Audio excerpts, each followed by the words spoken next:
One of the things the Netherlands is known for is that we are a relatively healthy country. In fact, according to a recent study, the Netherlands is actually the 8th healthiest country in the world, with a relatively high life expectancy, relatively low prevalence of obesity, and as you might expect from a country with more bikes than people, a low number of adults with insufficient amounts of physical activity. Sure, people here love their fried snacks, their mayonnaise, and their beer, but there are also many Dutch habits having to do with food, physical activity, and cultural practices that help us to stay a relatively happy and healthy country. If there's one thing that I would say summarizes why this is the case, is that here in the Netherlands, balance is key.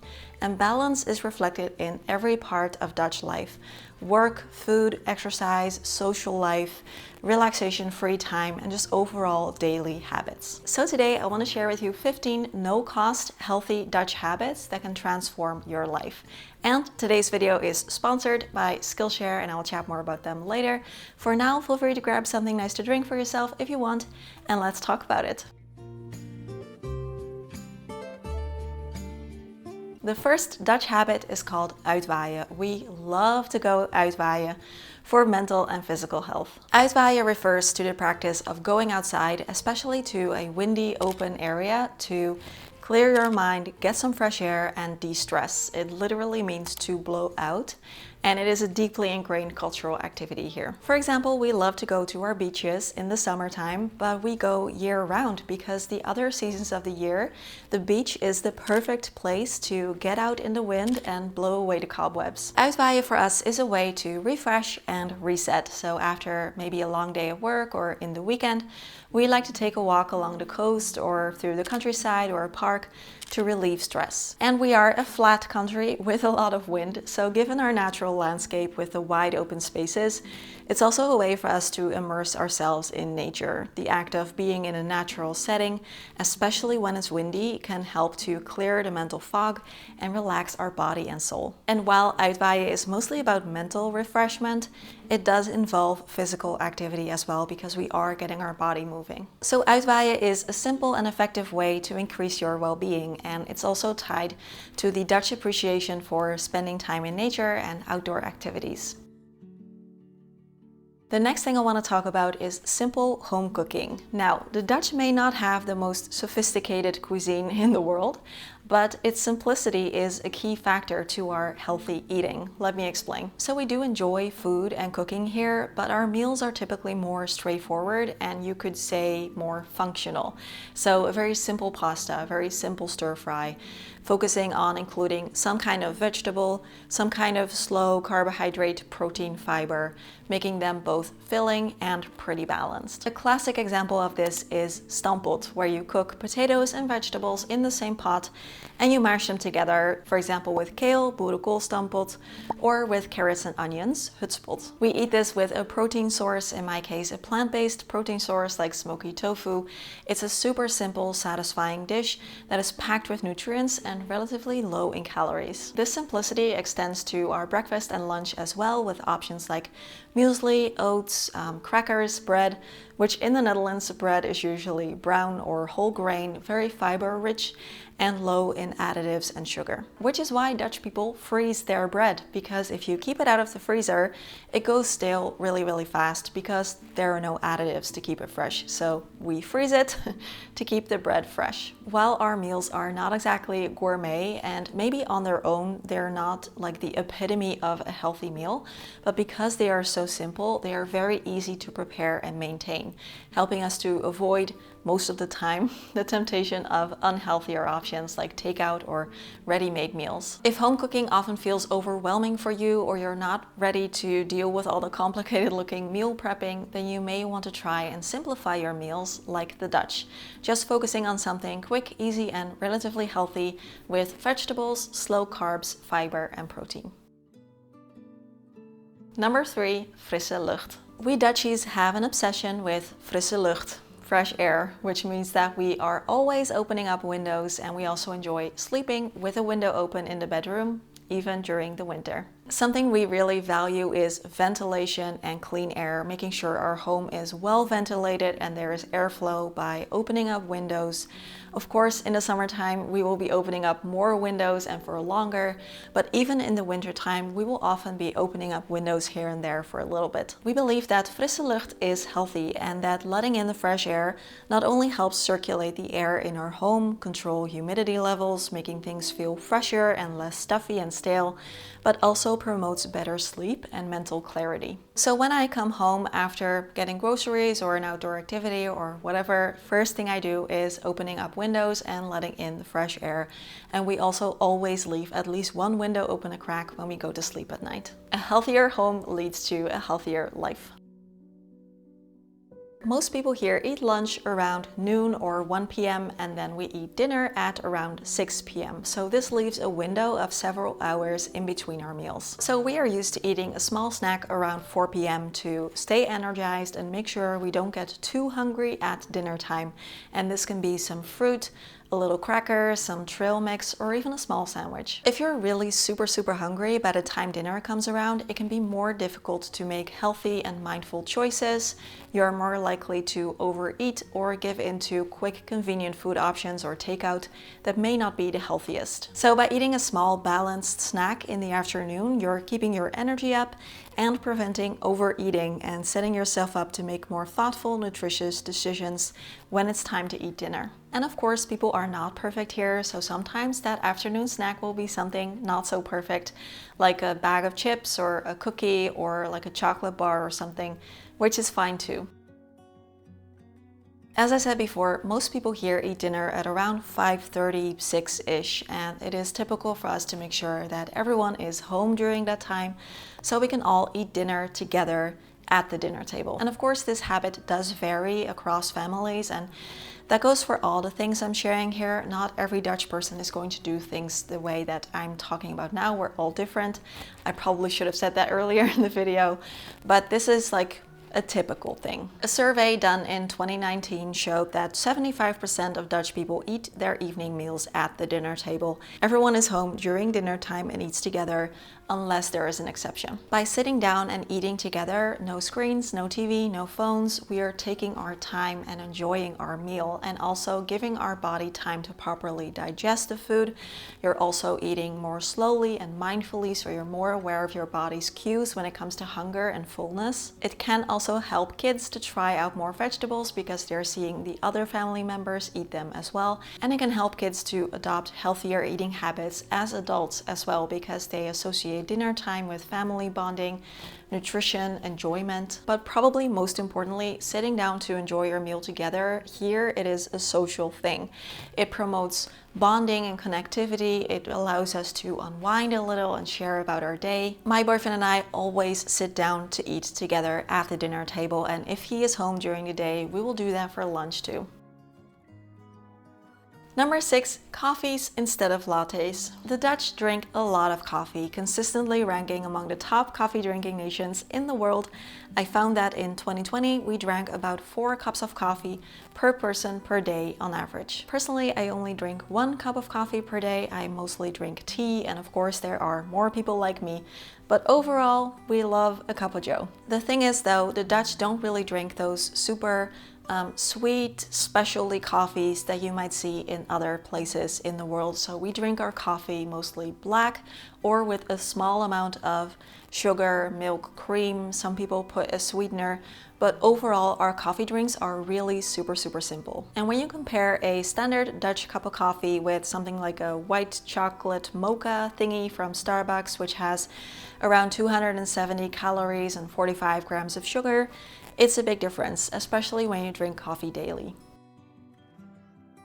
Number 7, portion control and freezing leftovers. This is another habit where balance plays a big role, because we do love our fried, greasy foods on occasion, but overall we eat more so in moderation. When you go out to eat here, you will rarely see supersized portions, and people typically come away from a meal feeling satisfied, but not completely stuffed. And when cooking our own meals, people typically do either one of these two things. Either they cook a larger amount and then they kind of ration the portions, freezing maybe the leftovers or eating them the next day, or people cook measured amounts. Either way, this makes sure that we're eating enough to feel satisfied, but not so much that we're like having a food coma. I do this too. When I cook, I will measure the ingredients to a size that I know is a good portion size for us, and that is what we eat. Because if there's food left over, it is more tempting to keep eating and eat more than is comfortable for your body or your digestive system. Another way we do this is with little snacks and drinks. So let's say a kid wants some potato chips, then their parents will give them a little bowl with potato chips in it that is an appropriate serving size, and then the rest of the potato chips get put away for some time later. And if that is the kind of habit that you grew up with as a kid, it's more easy to take that with you into adulthood as well. So of course we do eat a cookie or two or some potato chips every now and then, but it will usually be like a serving size and not the whole bag. This goes for sodas as well. If you order a soda here, you will get one of those glass bottles that's quite small, like 200 or 300 milliliters, and there's no free refill, which I can definitely see is something to get used to. If you are used to big tumblers full of soda and also getting free refills, then this is much more expensive, but it is also a way to make sure that you're not drinking as much soda. Speaking of snacks, many people here have a rule that snacks are usually for the weekend. So if you go to a grocery store on a Monday morning and you kind of check to see what people have inside their shopping carts, it's likely going to be quite different than if you went there on a Friday afternoon. Things like potato chips, air fryer snacks, those are very, very popular here. Cookies, chocolate, these are things that are typically reserved for the weekends more so than being an everyday occurrence. We believe it's perfectly okay to indulge in these things as long as you're not doing it too often. So snacks are seen as kind of like a specialty thing, like for the weekends or for a birthday or things like that. And also here it is oftentimes more of a social thing. So we get together, we make it extra nice and cozy, or as we say, gezellig, with a little snack. And while this is not something that everyone here does, many people also have the same approach with alcohol. So they try not to drink during the week and then only have a few glasses on the weekends. I personally kind of don't drink anymore, but many people do that with like beer and wine. The next one is about breakfast, but before that, I quickly want to tell you about Skillshare, who are sponsoring today's video. They've been a great supporter of the channel, and Skillshare is the world's largest online learning community with thousands of fantastic classes. And they've been my favorite resource for years now whenever there was something that I wanted to learn. Maybe you'd like to learn creative writing or sewing your own clothes or smartphone photography.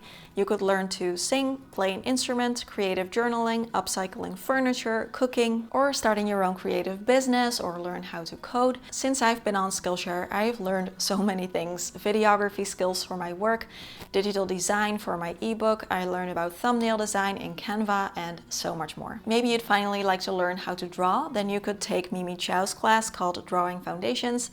I've also taken a class from her, and she is an excellent teacher.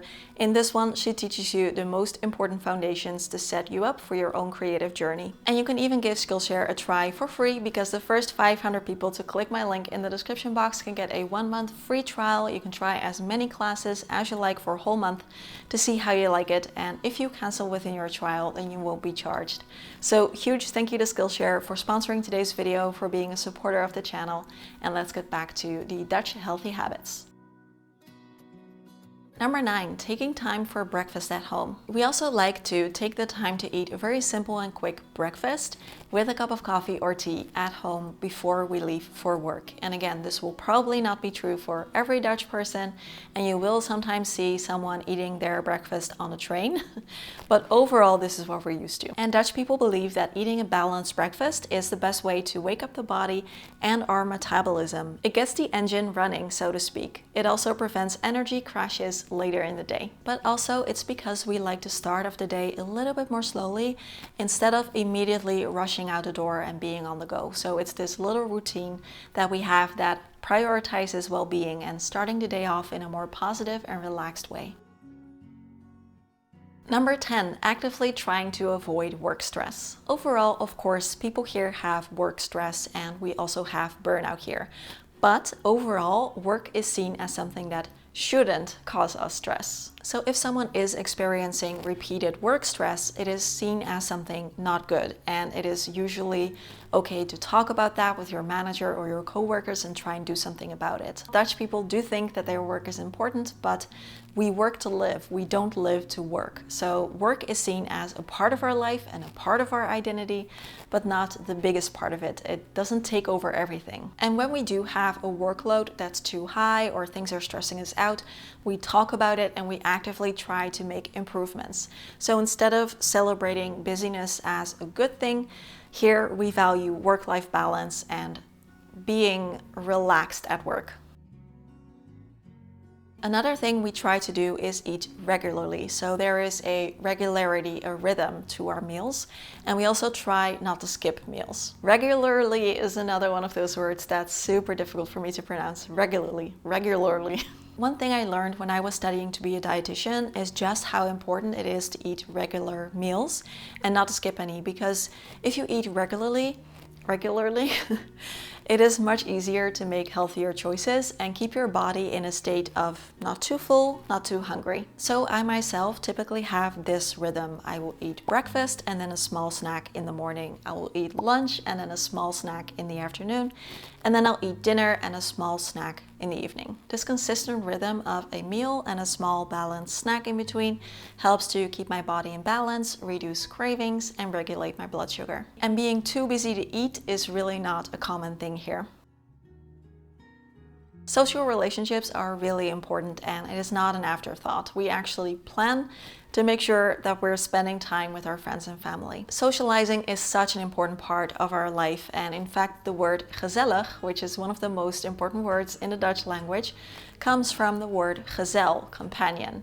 So companionship and coziness really is valued very highly here. We do plan our social calendar full to the brink though, so that's the other side of the coin. Some people have a bit of stress from overscheduling themselves and not planning enough downtime. But from a health perspective, maintaining strong social relationships is very beneficial. It helps reduce stress and improve mental well-being, and Dutch people are very honest with each other. So if we see someone that we care about deeply make unhealthy choices regularly, then people will speak up about it and offer to help, which admittedly doesn't always happen in the most tactful way. So I do see that we could use some improvement there. But overall, I would say that people do mean well. And of course, I cannot make a video about no-cost Dutch healthy habits without mentioning movement, especially walking, biking, and other kinds of micro movement. Basically, if you live here, that means that you are getting at least some kind of movement daily, whether it is biking to work or walking to the grocery store, walking around a city center, maybe combining it with public transportation. So just going about your daily life probably means that you will get some movement every day. For me, this is the biggest reason I choose not to have my groceries delivered here, because we walk to the grocery store and then carry the groceries back with us. We do that usually around 3-4 times a week, and it takes about 45 minutes to an hour, sometimes an hour and 15 minutes every time. So for me, this is a super easy way to make sure I'm getting that walk at least 3 or 4 times a week. I'm getting some sunshine and some fresh air. And if I had my groceries delivered here, I would lose that incentive. According to this article, the Dutch make 28% of all their trips by bicycle, about 3 kilometers per day per person. And for people who live closer to their workplace, 55% of them commute by bike. Of course, I realize that infrastructure plays a huge role here. So if you live somewhere that is more car dependent, this might not be a super realistic option for you. In that case, I would recommend trying to see if you can get small amounts of micro movement in here and there. Think about things like parking a little bit further away from the store, so you have to walk a little bit further, or going for a walk around the block after dinner if that is safe where you live. Number 14, no strong hustle culture. We Dutchies always say hustle schmustle. No, I'm just kidding, I made that up. One of the things the Netherlands is known for is our work-life balance and the fact that we don't have a strong hustle culture here. So people leave their work usually at a reasonable hour, and people also get usually 5 weeks of paid vacation a year. This balance doesn't mean that we don't work hard at our jobs. We do, but we value more efficiency and productivity rather than spending long hours at the office. And we also like to apply clear boundaries between work and personal life. I do realize that not everyone watching will live in a similar culture when it comes to this, so here are a few tips that might help to have a little bit more of that Dutch work-life balance where you live. Try setting clearer boundaries around when you are working and when you are not. So for example, establish start and end times for your work and try not to look at work emails during your private time. You could also block out time in your calendar for personal activities or for rest. Try prioritizing regular breaks during your day. Even small breaks could help, and especially when it comes to a lunch break, try and get a proper lunch break away from your desk if you can. If the weather is nice, us Dutchies like to go for a walk during our lunch break. You could create a post-work routine where you have a relaxing activity or ritual after work that signals the end of a workday, and try to make time for personal passions, friends, family. If you have a lot going on outside of work, it can help to kind of balance that out more. And understand that hustle culture vibes have to do with culture, and you can choose not to participate in that and not tie your self-worth to your productivity. And having fun in your life and making sure you're doing fun things and also having enough time to rest and lounge around is not lazy at all. In the Netherlands, our approach to health is less about strict rules and more about finding balance. So we avoid black and white thinking when it comes to things like food and fitness. Instead of trying to abstain from bad things, we focus more on simplicity and moderation, and we are also less susceptible to things like trendy diets or superfoods or going to the gym 6 days a week. We always try to focus more on the gray areas and not so much on the black and white thinking, and that goes for health too. So we think it's okay to indulge in something like unhealthy every once in a while, as long as it's not every day. We try to focus on eating enough but not too much, eating some fruits and vegetables every day but not obsessing over it, and not stressing out about finding the perfect diet. And being active, whether it's through sports or walking or biking, but not necessarily feeling like we need to work out every day. So I would say our approach to health is more relaxed and definitely not perfect, but because it is more relaxed and more simplified, it is more sustainable to keep up in the long run. Trying to make reasonably healthy choices most of the time, but also not stressing when things are not perfect. And of course, I would love to know your thoughts about the things I shared. Were there any surprises for you? Are there any tips that you think you would like to do more? I would love to know, so please leave your thoughts in the comments because I always enjoy reading them. Huge thank you to Skillshare for sponsoring this video and being a long-term supporter of the channel. Feel free to check them out. There's a link for a free trial in the description box. As always, questions, comments, conversations down below. Have a wonderful, wonderful day. Thank you so much for being here, and I will see you all again really soon. Bye-bye. Something about making this video is making me really crave oliebollen, which number one are definitely not healthy and number two are only eaten in December and during New Year's, so there's no way for me to get oliebollen now.